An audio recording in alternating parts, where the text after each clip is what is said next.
వాహనదారులకు మరో షాక్ తగిలింది. చమురు కంపెనీలు సీఎన్జీ ధరల్ని మరోసారి పెంచాయి.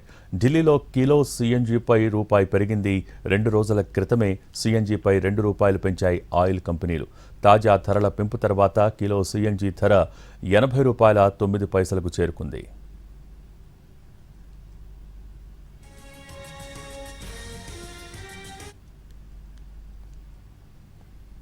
పెట్రోల్, డీజిల్ రేట్లు మరోసారి పెరగనున్నాయా? ఇప్పటికే లీటర్పై ₹3 పెంచారు.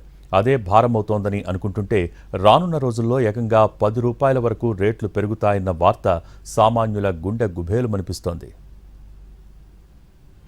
ముడి చమురు ధరల పెరుగుదలను తట్టుకోవటానికి ప్రభుత్వ రంగ ఆయిల్ మార్కెటింగ్ కంపెనీలు భవిష్యత్తులో పెట్రోల్, డీజిల్ ధరల్ని లీటర్కు ₹10 వరకు పెంచవచ్చన్న అంచనాలు ఉన్నాయి.